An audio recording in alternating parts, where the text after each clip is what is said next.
저는 소심한 성격의 50세 남자입니다. 젊은 시절에는 소심한 게 아니라 신중하고 조용한 거라고 생각했는데 나이 들어보니 그냥 소심한 성격이더라고요.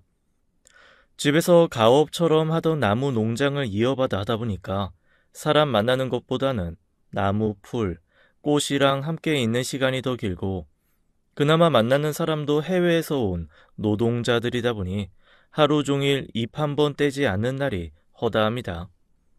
그나마 부모님 살아 계실 때는 아침, 저녁으로 함께 식사하며 한두 마디라도 나눴는데 작년에 어머니 돌아가시고 올해 초에 아버지 돌아가신 후에는 정말 말을 할 곳이 없어서 말을 못하는 하루하루가 가고 있습니다.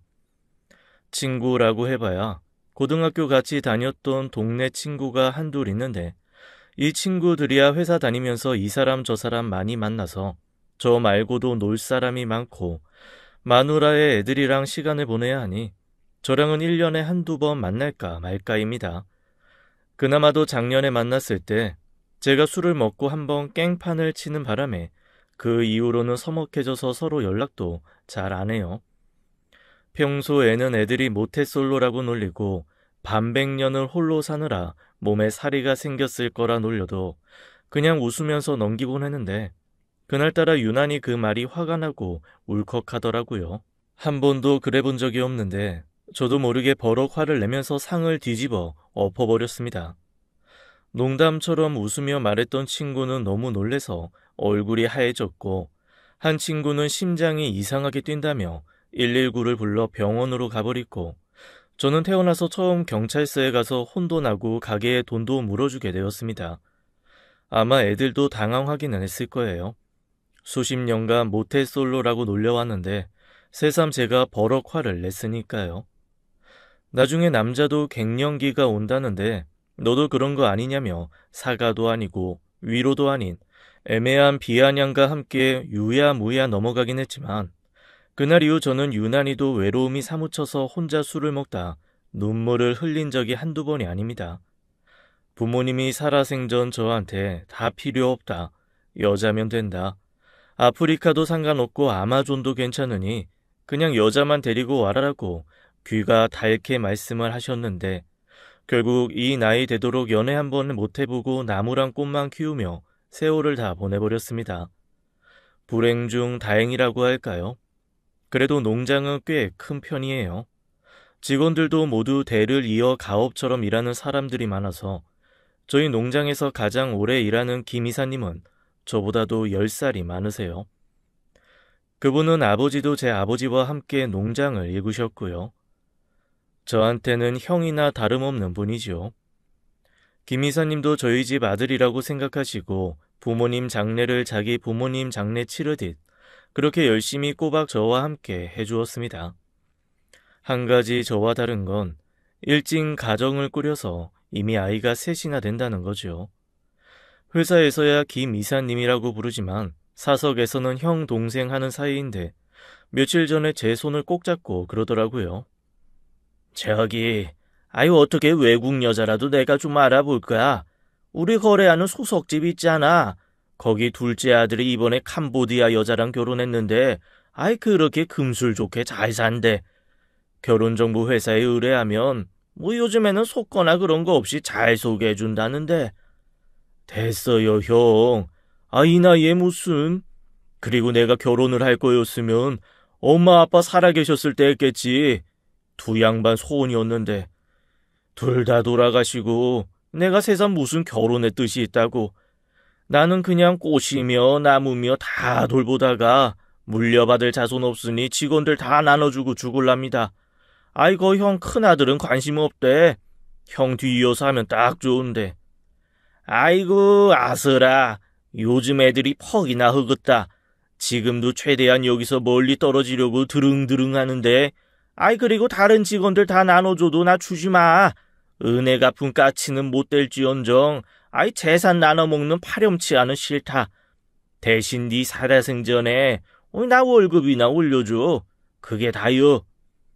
김 이사님은 그 아버지랑 똑같이 대쪽 같고 청렴한 분입니다. 그래서 제가 사업을 물려준다느니 나눠준다느니 하는 말도 마음껏 할 수 있는 거고요. 준다 해도 안 받을 사람인 걸 아니까요. 가끔은 김 이사님이 너무 든든하고 좋은 사람이라 나의 인복은 김 이사님으로 끝나서 더 이상 나한테 좋은 사람이 안 붙나 보다 라는 생각을 할 정도예요.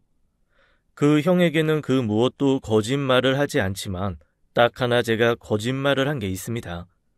바로 이 나이에 무슨 결혼이냐고 한 말이지요. 결혼 사실 너무 하고 싶습니다.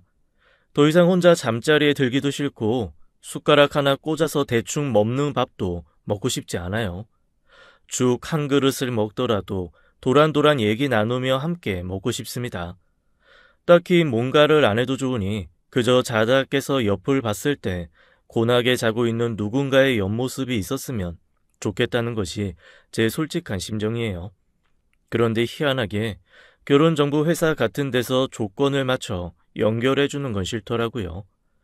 남들이 들으면 아직 배가 덜 고팠다, 아쉬운 게 없다 욕을 하겠지만 그래도 좀 억울합니다. 저도 가슴 뛰는 만남도 해보고 싶고 서로 알아가며 설레는 시간도 가지고 싶습니다. 나이가 50이라 해서 그 모든 과정을 묵살한 채 바로 결혼이라는 결론으로 가는 거 하고 싶지 않거든요. 어쩌면 여전히 철이 덜 든 사람의 헛소리일 수도 있죠.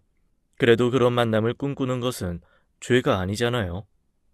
아마 제가 이런 생각을 하고 있었기 때문에 친구가 모태솔로라고 놀렸을 때 참지 못하고 발끈했던 모양입니다. 어쨌든 친구한테 성을 내는 바람에 그나마 간간히 울리던 전화기도 조용하고 어쩔 수 없이 일에만 몰두하는 나날이 계속되었습니다. 한창 봄에 나갈 묘목들을 다듬고 있는데 어디서 계속 전화가 오더라고요. 처음에는 저한테 전화가 올 리가 없다는 생각에 제 전화인 줄 몰랐습니다. 그러다 정신 차리고 받았는데 오래 거래했던 꽃집 사장님이었어요. 농장에서 3시간 정도 떨어진 작은 소도시에서 화원을 하는 분인데 저희 집과 벌써 20년도 넘게 거래를 하셨고 저랑은 누나 동생 하는 사이거든요. 부모님 장례 때도 2번 다 와서 발인까지 다 함께 해준 가족 같은 누나입니다. 안 그래도 얼마 전에 심근경색이 살짝 왔다 갔다는 얘기를 듣고 걱정하던 차에 누나가 먼저 전화를 했더라고요. 아이고 누님, 그래 건강은 괜찮으시고? 걱정되는 놈이 전화 한 통 문자 하나 없냐? 이 무심함이 강 같은 놈아. 에이, 누님에 대한 관심이 강처럼 흐르지 무심함이 흐르지는 않아. 이래저래 봄 시장 맞이하느라 정신이 없었지 뭐. 그래, 누님네는 이번에 큰 나무 묘목 좀 들이실 거요? 안 그래도 그것 때문에 전화했어. 나 꽃집 내놨다. 뭐? 왜? 몸이 그렇게 안 좋아? 누님 그 자리에만 25년 있지 않았어요? 25년 하고도 4개월. 우리 큰애가 올해 26이니까. 나 그러고 보니 애랑 같이 키웠다. 이 꽃집. 누님의 목소리가 촉촉이 젖어들었습니다. 분명 다 마음 정리가 다 끝났으니 전화를 했을 테지만 그래도 말하다 보니 서운함이 밀려온 거겠죠. 그런 거긴 누가 들어와요? 안 그래도 그래서 부탁 겸 겸사겸사 전화한 거야. 내 꽃집 누가 그대로 인수하기로 했어. 며칠 내로 봄나무 묘목들 좀 몇 개 가지고 한번 와줄 수 있어? 이 사람이랑 내가 내려가기는 좀 애매해서. 그러면 계속 거래는 하는 거고. 너만 잘하면 거래야 계속 하겠지. 여기 단골들이 든든해서 아마 크게 바뀌는 건 없을 거야. 그리고 인수받은 아가씨가 아주 야무져. 정말 꽃집 아가씨는 예뻐요야. 누나가 그만두고 새로 인수받은 주인은 35의 여자라고 했습니다. 아가씨라고 하는 걸 보니 아직 결혼 전인 사람이 꽃집을 하는 듯 했죠. 원래 꽃을 많이 좋아했대. 우리 집에서 지난 3개월 동안 일하면서 노하우도 좀 배우고 운영도 같이 해봤는데 사람이 너무 진국이야. 야무지고 예쁘고. 벌써 이 아가씨 보고 단골된 손님도 있다. 누님이 그렇게 사람 칭찬하는 사람이 아닌데 정말 좋은 사람인가 보네. 다행이네요. 그래도 누님한테 정말 그 가게는 자식인데 자식이 좋은 사람 손에 가게 돼서. 그러니까 그래서 너한테 부탁하는 거야. 많이 좀 도와달라고. 나야 애들 아빠가 흙도 날라주고 화분 큰 거는 자기가 들어 옮겨주고 했는데 여기 아가씨는 가만 보니 그래줄 사람도 없어. 그런데 어찌나 여리여리한지. 저 손으로 흙봉투나 들 수 있을까 그거 하나 걱정이야. 그러니까 네가 한 달에 한두 번은 나무 가져다 주면서 그런 것 좀 챙겨줘. 응? 아이 뭐 그거야 어려운 일 아니지. 알았어요. 그러면 일단 내일 올라갈게. 벚나무 작은 거 2개랑 뭐 구근유 몇 개랑 이번에 장미가 아주 좋아. 그것도 좀 가지고 갈게요. 그래. 오면 내가 갈비 사줄게. 너무 급하게 내려갈 생각 말고 점심 먹고 찬찬히 내려갈 생각하고 와. 그렇게 누님과 전화를 끊고 저는 부지런히 묘목들을 챙기기 시작했습니다. 그러면서 마음 한켠에 아주 조금 누님이 그만두었다는 서운함보다는 앞으로 자주 보게 될 그 꽃집을 인수한 아가씨에 대한 설렘이 깃들더군요. 물론 단순한 호기심이 더 컸습니다. 35, 누님이 예쁘다고 침이 마르게 칭찬한 꽃집 여자가 뭐 볼 거 있다고 흙투성이 50대 농장 남자를 쳐다보겠어요. 아예 올라가지도 못할 나무라서 아무 기대도 없었습니다. 그저 보기만 해도 좋을 것 같다는 단순함이었죠. 다음날 저는 엄선해서 고른 나무 묘목과 농장에서 시범적으로 재배하는 꽃 몇 종류를 싣고 3시간을 달려 누님이 하던 꽃집에 도착했습니다. 주인이 바뀌었다더니 꽃집은 간판부터 젊은 사람 티가 확나게 바뀌어 있더라고요. 녹색에 노란색으로 꽃 그리고 식물이라고 써있던 간판은 하얀색에 짙은 초록색 영어로 깔끔하게 바뀌었고 매장 밖에는 다양한 꽃다발이 흐드러지게 진열되어 있었어요. 알록달록한 리본에 묶인 꽃들이 너무 고와서 저도 모르게 한참을 쳐다보고 있었는데 누가 고운 목소리로 절 부르더군요. 세강 농장에서 오셨죠? 돌아본 곳에는 천사가 서 있었습니다. 일하면서 저는 한 번도 흰색 아니 밝은 색을 입어본 적이 없는데 그 여자분은 발목까지 내려오는 하얀 원피스에 원피스를 다 가리는 앞치마를 하고 있더라고요. 연두색이랑 노란색으로 격자 무늬가 된 앞치마가 꼭 예쁘게 핀 개나리 한 다발 같았습니다. 게다가 허리까지 내려오는 머리를 묶은 자주색 리본이라니 누가 꽃과 나무 하는 사람 아니랄까봐 저는 그 여자를 보고 처음 든 생각이 이거였습니다. 흰 벚꽃나무 아래 개나리, 그 위를 덮은 자목련, 어쩌면 사람이 이렇게 꽃나무 같냐? 제가 아무 대답도 못하고 멍하게 서 있더니 그 여자분이 한 번 더 물어보더라고요. 안녕하세요. 얘기 들으셨겠지만 제가 이 꽃집을 인수하게 됐어요. 세강농장 아가들이 너무 건강하고 좋다고 전임 사장님이 엄청나게 칭찬하셨어요. 그제야 조금 정신이 돌아온 제가 고개를 끄덕이며 더듬더듬 대답했습니다. 예. 저희 나무들은 그러니까 화학 비료보다는 땅의 힘을 원천으로 하는 자생력을 키우는 조건에서 자라서 사람으로 치면 연약한 도시 아이가 아니라 이 산과들에서 뛰어놀며 자란 건강한. 아이고, 뭘 그런 걸 떠들고 있어. 그냥 엄청 공들여서 잘 키우고 있으니 잘 팔아라. 그러면 되지. 너도 참 언제 대표 위험 갖추고 젠체도 좀 하고 그럴래? 내가 말했지? 우리 세강농장 대표. 이렇게 사람이 순박하니 꽃하고 나무밖에 몰라. 아이고, 누님 오셨어요? 밥 사주러 왔지. 어디 나무 가져온 것 좀 보자. 세상에, 나무 너무 좋다. 이거 토분에 심어두면 금방 나가겠는데? 그죠? 저도 안 그래도 보자마자 토분에 심으면 너무 멋있겠다 했어요. 좀 큰 토분에 넉넉하게 심으면 멋있을 것 같아요. 토분 옮겨드릴까요? 정말요? 그러면 너무 감사하죠. 안 그래도 무겁고 커서 좀 걱정하고 있었는데.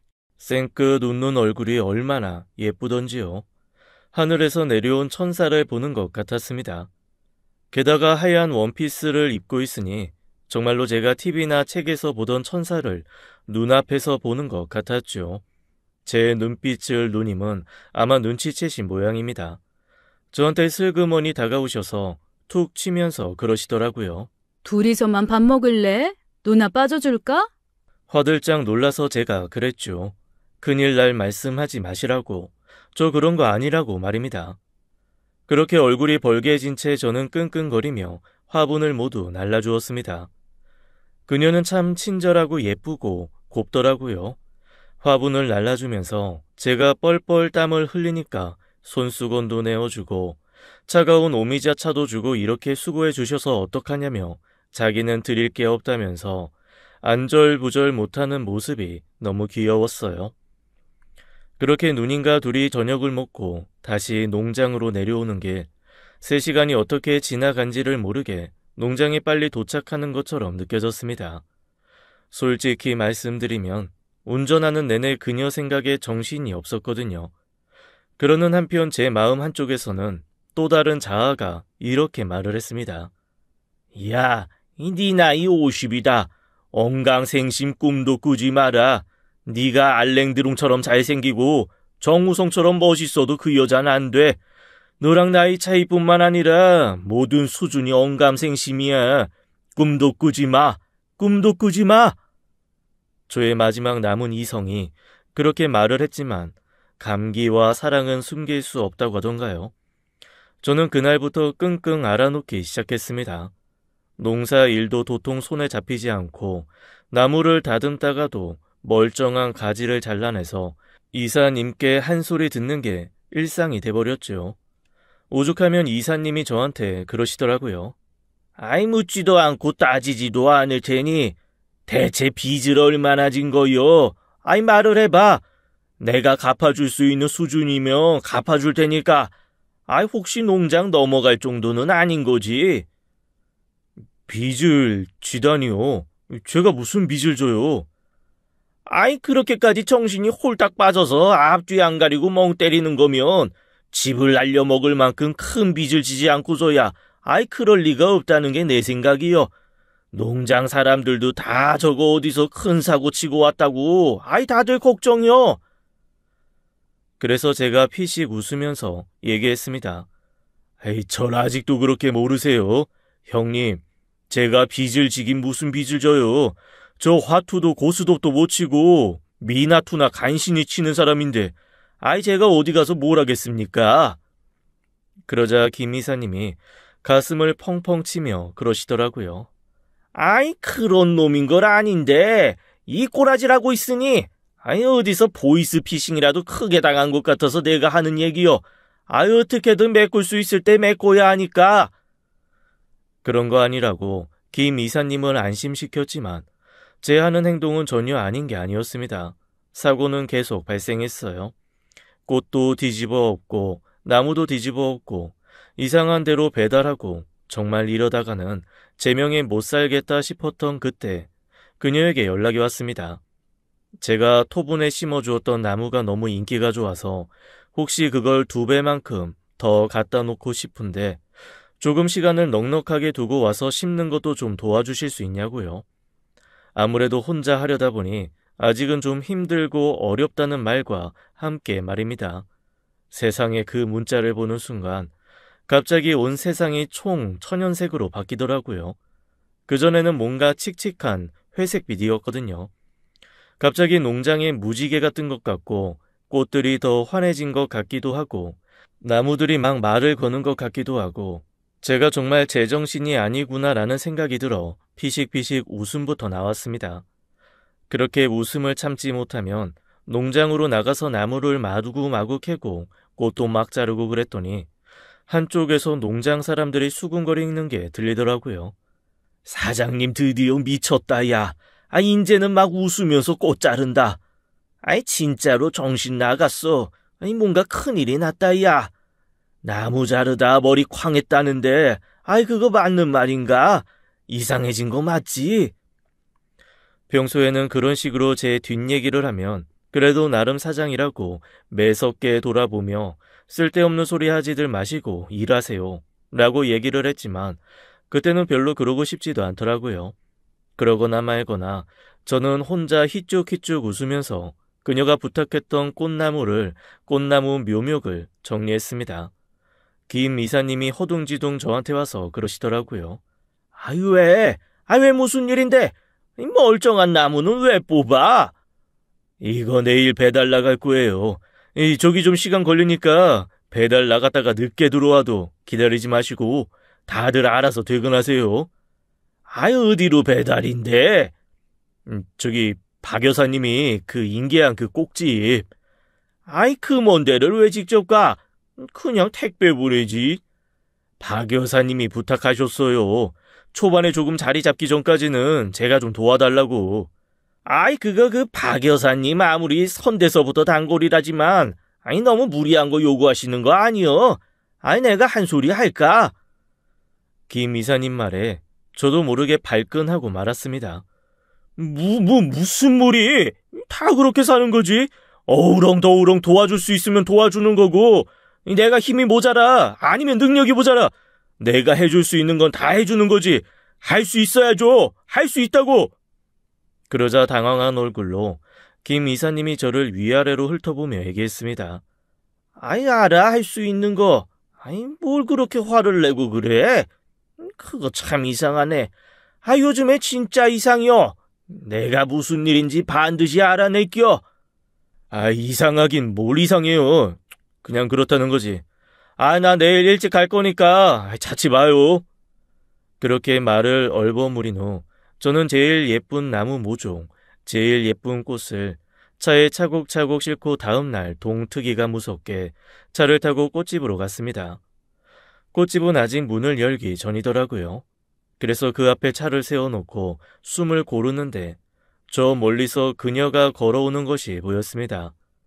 아주 천천히 마치 꽃잎이 바람에 흩날리듯 그렇게 천천히 걷더라고요. 항상 농장에서 빨리빨리 쟁걸음으로 걷는 사람들만 보다가 그렇게 느리고 느린 걸음으로 천천히 걷는 사람을 보는데 그게 왜 그렇게 예뻐 보였는지요. 마치 영화 속에서 여주인공이 슬로우 모션으로 걸어오는 것 같은 느낌이었어요. 그녀는 한 손에는 빵 봉지를 들고 있었고 한 손에는 커피를 들고 있었습니다. 그러다가 제 트럭을 보더니 조금 빠르게 다가오더라고요. 다가오는 그녀를 보고 저도 트럭에서 내렸죠. 어머, 벌써 오셨어요? 저는 시간 조금 더 걸리실 줄 알고 드실 빵이랑 커피 사오는 길이에요. 세상에, 그녀의 손에 들려있던 빵과 커피는 제 것이었습니다. 순간 감동이 밀려오더라고요. 지금까지 누군가가 저를 위해 빵과 커피를 준비해 준 적이 있었던가 싶으면서 이런 경험도 해보는구나. 세상에 내 생에 누군가가 나를 위해 이 아침에 저 멀리서부터 먹을 것을 사다 주는 경험을 하는구나 라는 생각에 마음이 몽글몽글해졌습니다. 무슨 빵이랑 커피를. 그냥 저는 물이면 되는데. 그래도요. 이 집 빵 되게 맛있어요. 여기 커피도 되게 맛있고요. 혹시 빵이랑 커피 안 좋아하세요? 무슨 소리세요? 빵과 커피만으로도 먹고 살 수 있는 사람이에요. 네, 사실 저는 빵을 먹으면 소화가 잘 안 됩니다. 밀가루만 먹으면 이상하게 속이 꾸룩꾸룩거리더라고요. 그리고 커피도 그 까만색 커피 있잖아요. 아메리카노라고 하나요? 그거는 대체 무슨 맛으로 먹는지 모르겠어요. 그죠? 설탕, 프림 하나씩 딱 들어간 믹스커피. 저는 그게 최고로 맛있습니다. 근데 그녀가 빵과 커피를 사왔다는데 당연히 그 빵과 커피는 저에게 맛있어야 했습니다. 얼른 받아들고 가게 앞에 있는 작은 벤치에 앉아서 먹기 시작했죠. 그런데 정말로 깜짝 놀랐습니다. 아니, 빵이라는 게 이렇게 맛있는 거였나요?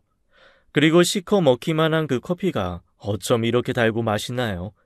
이때까지 내가 먹었던 건 뭔가 다른가 싶을 생각이 들 정도로 그날 먹은 빵과 커피는 너무 맛있었습니다. 더 신기한 건 빵을 먹고도 제가 배가 꾸룩거리지 않았다는 거예요. 이게 참 신기하구나. 사람에 따라서 이렇게 다를 수가 있구나 라는 생각을 하며 저는 그때 깨달았습니다. 제가 그녀에게 첫눈에 반했고 그녀를 몹시도 좋아하고 있다는 사실을 말이죠. 하지만 절대 티를 낼 수는 없었습니다. 누가 봐도 저희는 어울리지 않는 커플이고 특히나 저는 그녀를 넘볼 수 없는 입장이라는 걸 스스로 너무 잘 알고 있었거든요. 저렇게 예쁜 여자가 남자친구가 없을 리도 없고요. 그런데 그렇게 마음을 정리하기에는 그녀가 너무 매력적이고 아름다웠습니다. 제가 가져간 꽃나무를 보더니 세상에 눈물을 글썽거리며 좋아하는 겁니다.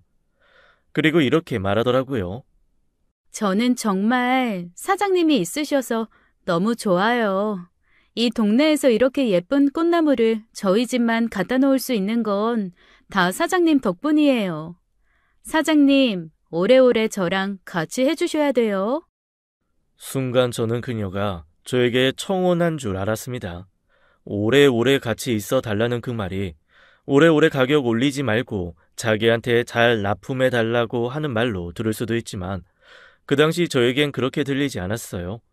하늘에서 종이 울리고 천사가 나팔을 불며 저희의 커플 탄생을 축하해 주는 것 같은 착각에 빠졌죠. 저도 모르게 방긋 웃으며 대답했습니다. 암요. 그렇게 해야죠. 영원히 함께하겠습니다. 세상에 말을 뱉고 나서도 너무 당황스럽더라고요. 제 입에서 영원히 함께하겠습니다 같은 말이 나올 줄 저는 꿈에도 생각 못했거든요. 저는 진심이었지만 그녀는 제가 농담을 한 걸로 받아들였는지 깔깔깔 웃으면서 그러는 겁니다. 사장님 너무 유머러스하시다. 네, 저의 말실수도 유머로 받아주는 여자. 그녀가 바로 제가 첫눈에 반한 여자였습니다. 그렇게 저는 꽃나무를 핑계로 일주일에 한두 번은 꼬박꼬박 그 꽃집을 찾았어요.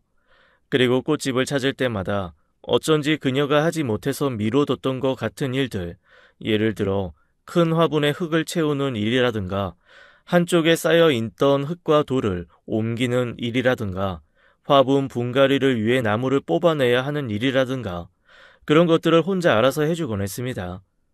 오죽하면 동네 사람들이 지나가면서 새로운 알바냐고 물어볼 지경이었죠. 그때마다 사장님은 손사래를 치면서 저희 집에 귀한 아이들 납품해 주시는 사장님인데 너무 친절하시죠. 올 때마다 이렇게 열심히 도와주세요 라고 얘기를 해주곤 했습니다. 그렇게 저는 친절한 사장으로 동네 사람들한테도 소문이 났고 어느 날 그 꽃집의 원래 주인이었던 누나가 전화를 다 하더라고요. 나 있을 때는 몇 번 오지도 않던 꽃집, 요즘엔 아주 출근 도장을 찍는다는 소문이 자자하던데. 또 무슨 출근 도장식이나.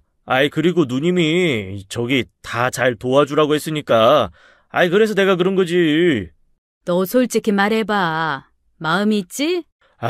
무슨 마음은. 언감생심이지. 언감생심이다? 즉, 마음은 있지만 참는다 뭐 이런 거네? 누님, 또 이상한 생각하지 말아요. 아니야. 내가 느껴지는 게 있어서 그래. 뭐가요? 아무래도 그 사장도 너 좋아하는 것 같거든.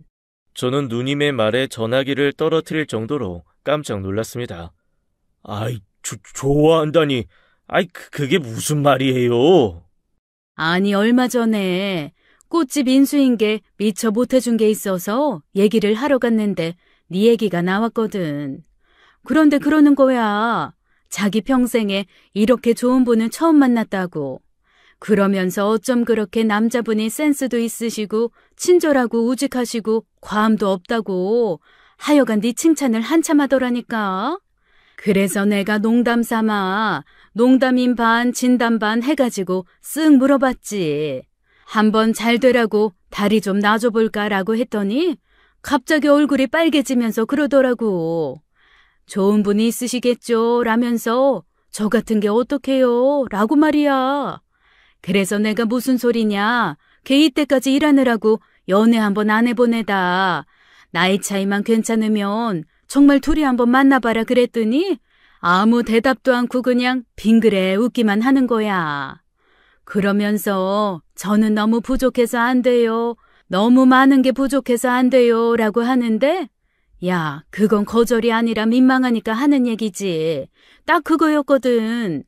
그러니까 너 진짜 적극적으로 한번 좀 해봐, 응? 내가 볼 때는 10번 찍으면 넘어갈 나무 같다. 누님의 말을 들으며 저는 처음으로 제 가슴이 쿵당쿵당 심장이 부정맥이 온 것처럼 흔들리는 느낌을 받았습니다. 뭐랄까, 저 담 너머에 너무너무 예쁜 공주가 사는데 담이 너무나 견고하고 높아서 그 누구도 부실 수 없다라는 얘기를 어렸을 때부터 들은 탓에 아예 시도도 안 하다가 어느 날 그 담벼락 아래 저 하나만 드나들 수 있는 아주 작은 문이 있는 걸 발견한 듯한 그런 느낌이었어요. 이 문만 열면 저 견고한 담 밖에 있는 공주에게 내가 다가갈 수 있다는 일말의 희망이 생겼다고 할까요? 하지만 희망이 크면 그만큼 실망과 절망도 큰 법이죠. 저는 그거를 잘 알고 있었기에 누님에게 무심한 듯 툭 얘기했습니다. 누님 또 설레발 치신다. 이 저랑 어떻게 어울리기나 해요? 아니야. 내 촉은 틀리지 않어. 분명 둘이 잘 될 것 같다니까. 너 이래놓고 나중에 나 모른 척하면 정말 서운하다. 나 분명 너희 연결해 준 거야. 아주 좋은 옷 한 벌 감이다.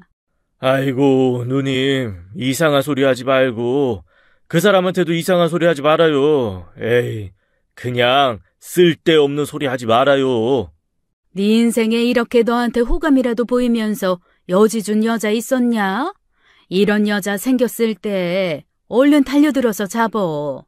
원래 독수리도 뛰어가는 토끼 말고 망설이는 토끼 잡는 법이야. 지금 그 꽃집 아가씨는 약간 망설이는 토끼라니까. 네가 순하고 느린 비둘기를 유지할 때가 아니야. 독수리가 돼서 잡아야지. 날갯짓을 하라고 이 녀석아. 저는 누님의 말을 듣고 끝까지 아니라고 발뺌을 하며 일단 전화를 끊었습니다. 하지만 제 마음 한구석에는 독수리가 자라고 있었어요. 툭툭 알 껍질을 깬 독수리는 점점 날개의 짓을 퍼덕일 준비를 하고 있었죠. 다음날 밤새 고민하던 끝에 저는 농장에서 김 이사님이 4년간 공을 들인 멋진 장미 묘목을 봐서 차에 실었습니다. 이 장미 묘목을 갖고 제가 농장을 나간 걸 아는 순간 김 이사님한테 제가 어떤 취급을 받을지 등짝을 몇 번이나 맞을지 뻔히 다 보였지만 어쩌겠습니까?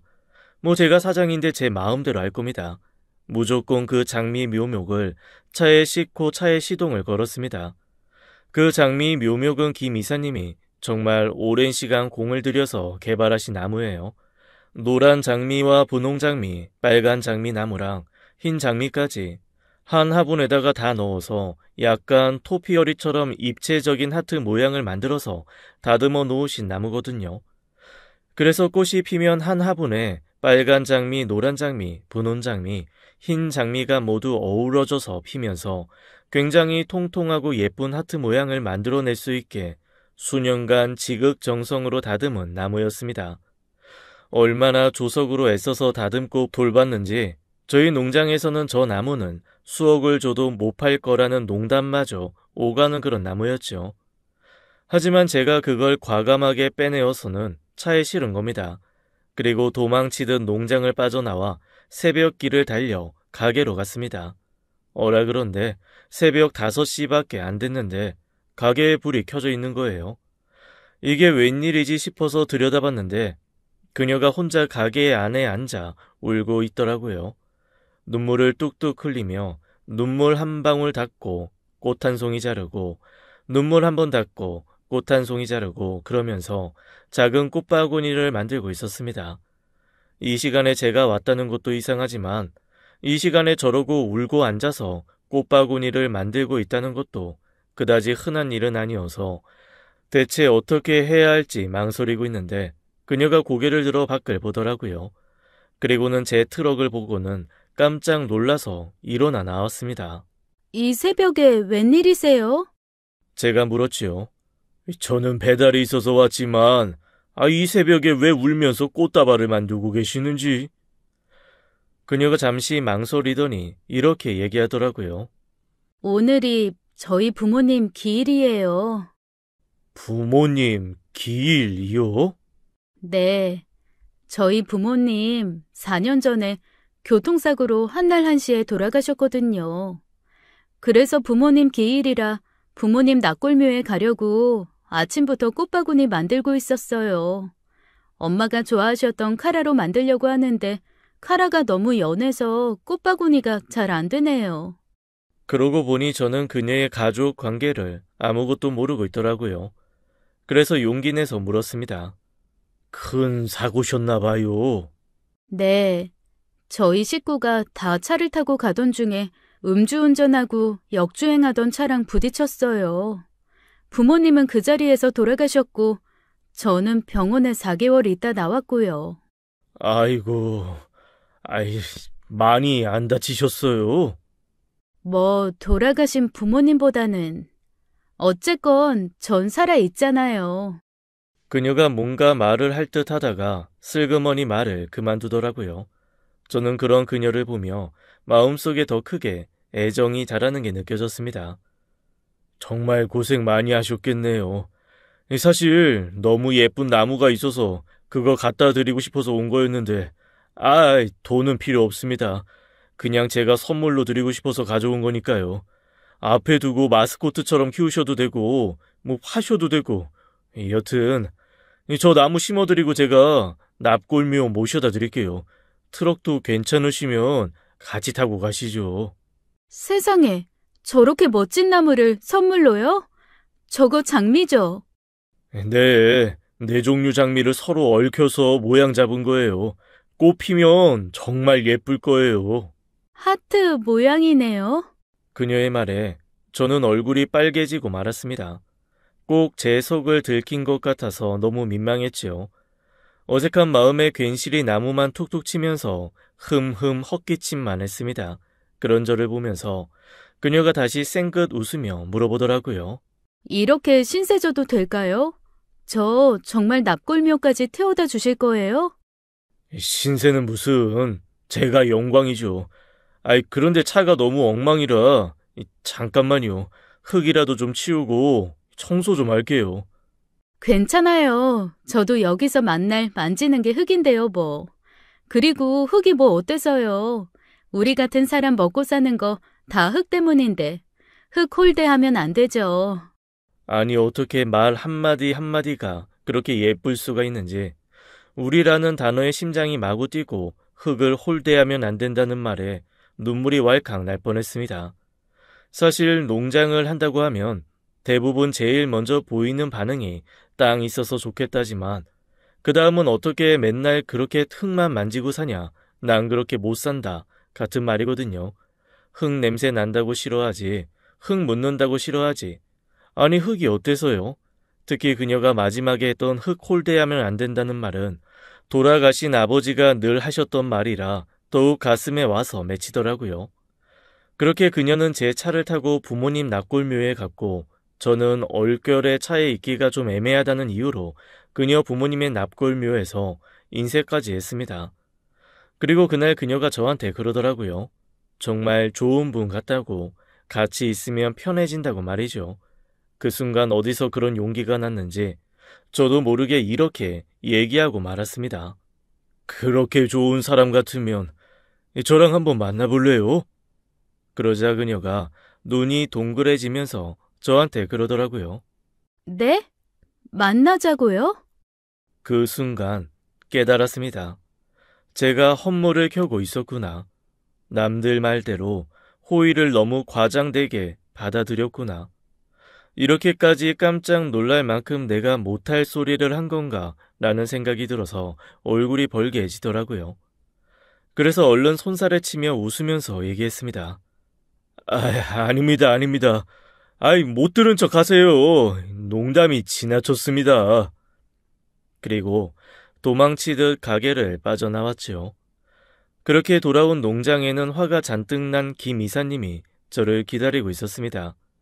김 이사님이 그러시더라고요. 그 나무 어쨌냐?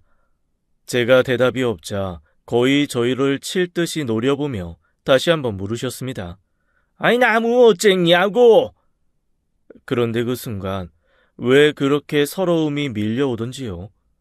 저는 나름 좋아하는 여자한테 나무를 갖다 줬는데 그 여자한테 보여준 마음은 어쩐지 거절당한 것 같고 나무까지 가져갔다고 구박받는 게 너무 서러워서 버럭 소리를 지르고 말았습니다.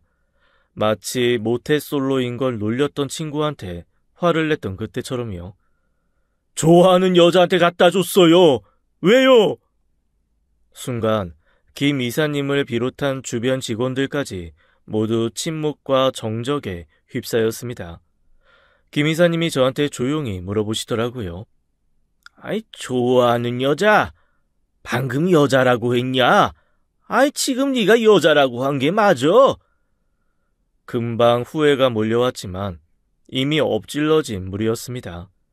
하지만 한번 엎질러진 물을 다시 주워 담을 순 없죠. 할 수 없이 고개를 끄덕였습니다. 그러자 김 이사님이 무슨 로또라도 된 듯 벙벙 뛰며 그러시더라고요. 아이, 네가 지금 분명히 좋아하는 여자라고 했다. 아이, 어떤 여자야? 뭐하는 여자야? 아이, 혹시 너 그 꽃집 여자냐? 너 그래서 맨날 그 꼭집 가는 거야? 이거 박 여사님한테 뭐 어떻게 감사를 드려야 되냐? 우리 농장 지분이라도 줘야 되냐? 아이, 대체 박 여사님이 어떤 여자를 소개해 준 거여? 눈치 빠른 김 이사님이 그렇게 얘기를 해서 모두의 시선이 저한테 쏠리는 상황을 저는 견딜 수가 없었습니다. 그래서 김 이사님을 얼른 붙잡고 슬그머니 구석으로 데리고 갔죠. 그리고 얘기했습니다. 사실은 그 여자가 맞기는 한데, 형님, 그 여자가 35이요. 35. 아이, 나이가 뭔 상관이야. 그런데 그 여자도 너 좋다냐? 그건 아닌 것 같아. 아예 안 그래도 오늘 고백 비슷한 걸 했는데 엄청 깜짝 놀라면서 황당하다는 얼굴을 하더라고. 그래서 그냥 사실 도망쳐 왔어. 아이, 뭐여? 헛물킨 거여? 그래도 네가 좋아하는 여자가 생겼다는 거 자체가 고무적이다. 아이, 뭐 그 이후에 어떻게 될지 모르겠지만 어쨌거나 알았다. 들어가서 쉬어. 아이, 장미나무만 버렸어. 그렇게 김 이사님은 실망한 듯한 저를 혼내지도 못한 채 돌아가라고 하고 슬그머니 사라지셨어요. 너무 복잡한 마음에 일할 기분도 나지 않아서 고개만 푹 숙이고 멍하게 앉아 있었죠. 그런데 그때 저한테 전화가 오는 겁니다. 박 여사님, 우리의 꽃집 누나였어요. 또 이 누나한테 얼마나 욕을 들어먹을까 겁이 더럭 났지만 전화를 안 받으면 그 후환이 더 두려운 분이거든요. 그래서 어쩔 수 없이 시무룩한 목소리로 전화를 받았습니다. 예, 너 왜 그러고 그냥 갔니? 네? 아이, 저기... 너 꽃만 배달해주고 그냥 갔다며. 누나, 아이, 무슨 얘기 들으신 거예요?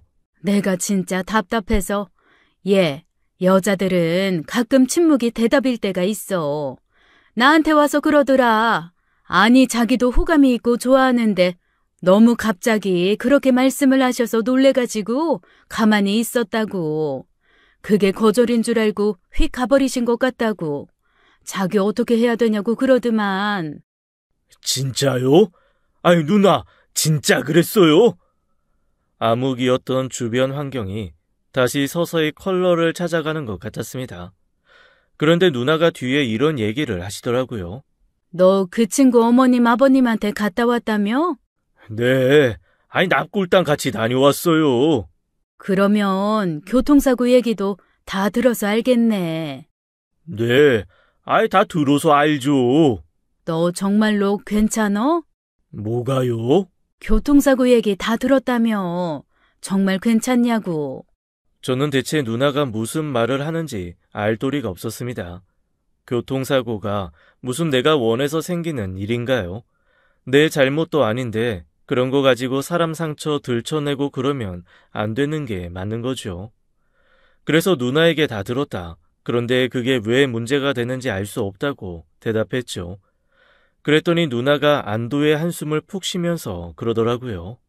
그래, 안 그래도 너는 그렇게 생각할 거라고 생각했어. 그럼 너 다 알고 있고 그래도 괜찮다고 했다고 전해준다. 아이고, 누나. 안 괜찮고 괜찮고 할 게 뭐 있어요. 당연히 괜찮은 거지. 아이, 그런 거 가지고 뭐라고 하는 사람도 있나? 예, 그런 거 가지고 이러쿵저러쿵 하는 사람이 많으니까 내가 걱정돼서 둘을 적극적으로 연결을 못했던 거 아니야. 어쨌건 네 인격은 내가 믿었지만 그래 알았다. 내가 잘 전해줄게. 너도 일절 티내지 말고 잘해줘. 응? 정말 좋은 여자야. 내가 뭘 티를 내? 아이고, 나는 아무것도 몰라서 티도 못 내. 그래, 그런 자세 아주 좋다. 아무것도 몰라요 그 자세 너무 좋아. 그렇게 누님이 전화를 끊은 후 저는 혼자 머리를 쥐어박았습니다.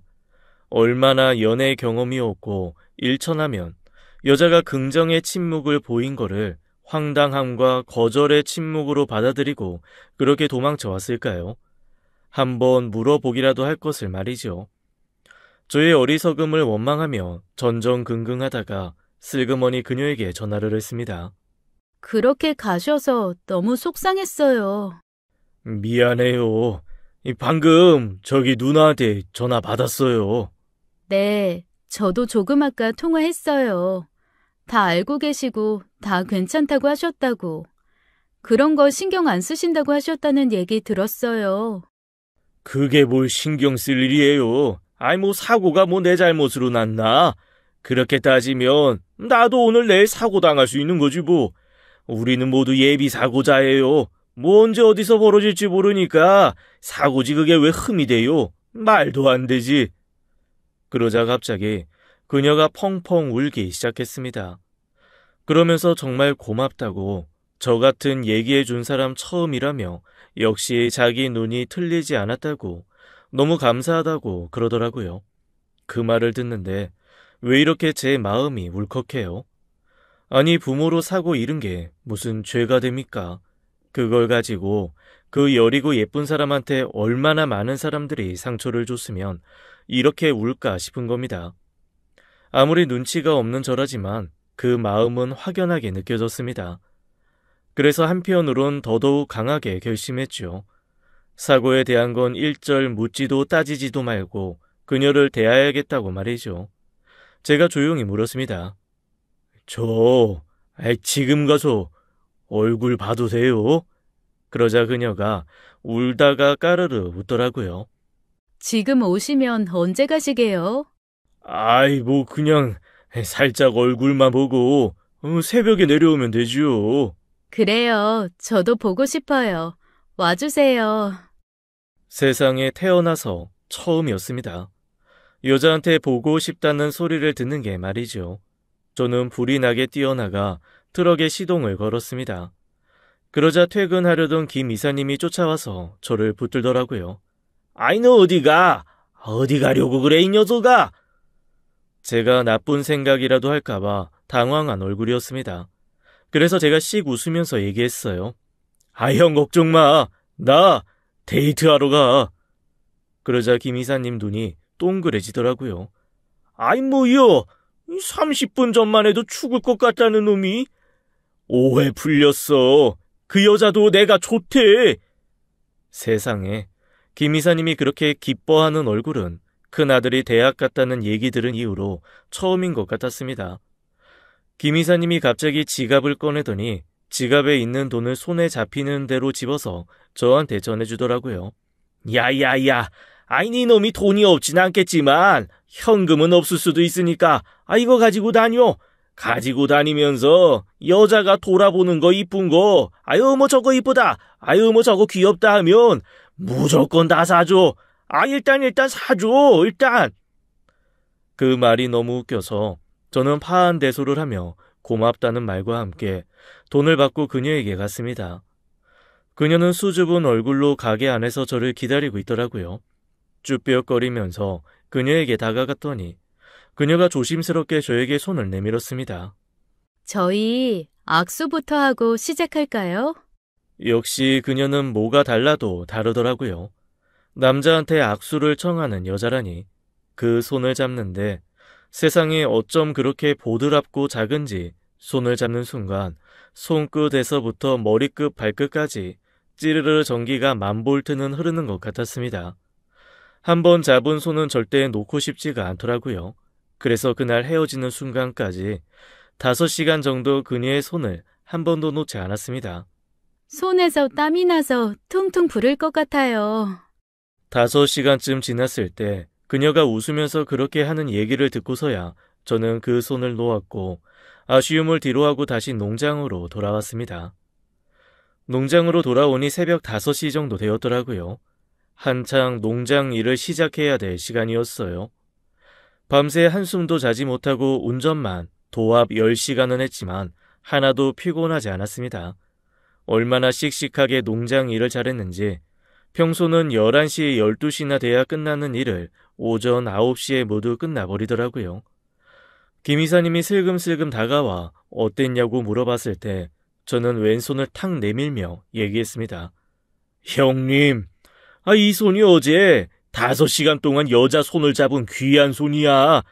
구경해. 그러자 김 이사님은 저의 농담에 호응이라도 해주듯 손을 대지도 못하고 그저 밖에서 어루만지는 척만 하며 이것이 그 귀한 손이야. 50년 만에 처음으로 여자 손 잡아둔 그 귀한 손. 모태솔로들 와서 절이라도 해야겠다, 야. 이 손을 보고 절하라고 해야겠어. 그렇게 농담을 하며 웃었습니다. 저희가 웃고 떠드는 사이 다시 오후가 되고 헤어진 지 만 하루가 되지 않았는데도 그녀가 너무 보고 싶어 견딜 수가 없더라고요. 그날부터 저는 매일 오후 3시만 되면 차에 시동을 걸고 그녀에게 달려갔습니다. 그리고 저녁 6시부터 밤 12시까지 데이트를 하고 다시 3시간을 차를 달려 새벽 서너 시면 농장에 도착하기를 매일 반복했습니다. 2시간에서 3시간 정도 자고 다시 농장 일하고 오후가 되면 그녀에게 가고 그런 생활이 끝도 없이 반복되었죠. 그렇게 3달 정도 하고 나니까 마음은 행복한데 몸이 너무너무 피곤하더라고요. 제가 눈에 띄게 피곤해하고 힘들어하니 그녀가 걱정이 되었는지 이렇게 말했습니다. 이제 매일 오지 말아요. 사실 나 교통사고 트라우마 있어서 이렇게 보는 건 좋은데 혹시 사고 날까봐 매일 너무 불안해요. 그러니까 오지 마요. 어차피 일주일에 한 번은 꽃이랑 나무 갖다 주러 오니까 우리 그때 봐요. 네? 그 얘기를 듣는 순간 딱 싫더라고요. 지금도 6시간만 보고 달려갈 때마다 아쉬운데 일주일에 한 번이라니. 그건 정말 못할 짓이었습니다. 그래서 어디서 용기가 났는지 이렇게 말하고 말았습니다. 난 그거 못하겠고 그냥 우리 같이 삽시다. 네? 같이 살자고요? 동거하자는 거예요? 동거는 무슨? 결혼합시다. 시 크게 올리고 싶으면 내가 화려하게 올려줄 거고 그냥 소박하게 하고 싶다면 소박하게 하고 당신 원하는 대로 다 해줄게요. 그러니 나랑 결혼해요. 그녀는 울면서 고개를 끄덕이더군요. 저도 그녀도 둘 다 부모님이 안 계시고 인맥도 넓지 않은 터라 딱히 결혼식은 하지 않기로 했습니다. 그냥 농장에서 동네 잔치처럼 날 좋을 때 잡아 다 같이 돼지 잡고 소 잡아 먹기로 했죠. 그렇게 정말 우리 둘을 축복해주는 사람들 사이에서 소박한 결혼식을 올리고 저는 평생 가볼 일이 있을까 싶은 신혼여행을 떠났습니다. 비행기로 8시간이나 가야 하는 먼 섬나라였지요. 그렇게 난생 처음 여자와 한 침대에 들어가는 시간이 다가올수록 가슴이 두 방망이질을 치더라고요. 저 진짜 모태솔로여서 결혼 전에 형들이 온갖 얘기를 다 해주고 그래도 나이가 이만큼 먹었으니 알 건 안다고 생각했지만 이게 또 실전은 다르잖아요. 잔뜩 긴장을 하고 샤워를 했습니다. 아내는 제가 하고 나서 하겠다며 발갛게 상기된 얼굴로 기다리고 있다가 제가 샤워를 하고 나오자 쑥스러워하면서 화장실로 들어가더라고요. 시선을 어디에 둬야 할지 몰라서 일단 조명을 낮추고 등을 돌린 채 누워 있었습니다. 이렇게 심장이 뛰다가 혹시 입 밖으로 뛰어나가지는 않을까 걱정을 하고 있는데 아내가 샤워를 마치고 슬그머니 침대 안으로 들어오더라고요. 세상에, 얼른 불을 끄고 아내를 안았습니다. 그런데 다리에 뭔가 이상한 게 느껴졌어요. 아내의 다리가 있어야 할 곳에 단단하고 차가운 막대기가 느껴지더라고요. 이게 뭔가 싶어 어둠 속에서 슬그머니 이불을 들쳤는데 세상에 아내 왼쪽 다리가 무릎 아래에서부터 로봇 다리인 게 아니겠습니까? 제가 너무 놀라 가만히 있자 아내가 그러더라고요. 아, 처음 봤죠? 처음 보면 좀 놀라기는 해요. 아내의 말에 저는 속으로 생각했습니다. 아니, 봐서 놀란 게 아니라 처음 알아서 놀란 건데, 이걸 왜 말을 안 했지? 나 사기당한 건가? 그런데 아무리 제가 눈치가 없어도 아내의 반응은 숨긴 것을 들킨 사람의 반응이 아니었습니다. 어쩐지 느낌에 이 사실을 몰랐다는 것을 아내에게 얘기하면 안 될 것 같았죠. 어두운 데서 보니까 엄청 멋있네. 뭔가 미래에서 온 사람 같아. 그러자 아내가 눈물을 글썽이며 얘기하더라고요. 고마워요. 꽃집 언니가 당신이 다 알고 있다고. 그런데 사고가 무슨 죄냐며 다 괜찮다고 할 때부터 알아봤어요, 내가. 정말 고마워요. 이제야 제 뒤통수가 땡 하고 울렸습니다. 처음 아내에게 고백을 하고 도망치듯 농장에 와서 받았던 누나의 전화가 어떤 의미였는지 말입니다. 누나는 제가 아내에게 모든 것을 듣고도 괜찮다고 했다는 걸로 받아들였고 그 얘기를 들은 아내는 제가 누나에게 모든 사실을 듣고도 이해하는 걸로 받아들인 거였죠. 이렇게 된 마당에 누가 뭘 잘 전하고 잘못 전하고가 무슨 소용이겠어요. 전 이미 아내와 한 침대에 있고 이 여자를 사랑하는데요. 그렇게 꿈 같은 첫날 밤을 지내고 다음날 저는 처음으로 찬찬히 아내의 다리를 바라봤습니다. 무릎 아래로 단단하게 붙어 있던 로봇 다리 위로 아내가 긴 바지를 입고 신발을 신더라고요. 생각해보니 아내는 한 번도 짧은 치마나 바지를 입지 않았습니다. 늘 발목까지 내려오는 긴 치마, 그리고 종아리를 덮는 신발을 신었죠. 게다가 걷는 것도 자연스러워서 저는 조금도 눈치를 채지 못했습니다. 그제야 왜 무릎을 굽히는 것을 힘들어했는지, 천천히 걸었는지 등이 다 이해가 되었습니다. 이 더운 나라에 오면서 긴 바지만 가져왔어. 나가서 예쁘고 짧은 원피스 사줄게. 그거 입어. 다리 날씬하고 예뻐서 잘 어울릴 거야. 아내가 배시시 웃더라고요. 그래요. 로봇 다리면 어떻습니까? 저렇게 예쁘게 웃는 여자가 내 아내인데요. 로봇 다리를 아내가 가졌으니 저도 이제 더더 멋진 슈퍼맨이 돼야겠지요. 애매모호하게 말해서 저를 결혼에 꼴이 나게 만든 꽃집 누나에게는 정말 멋진 옷 한 벌을 해줄 생각이에요.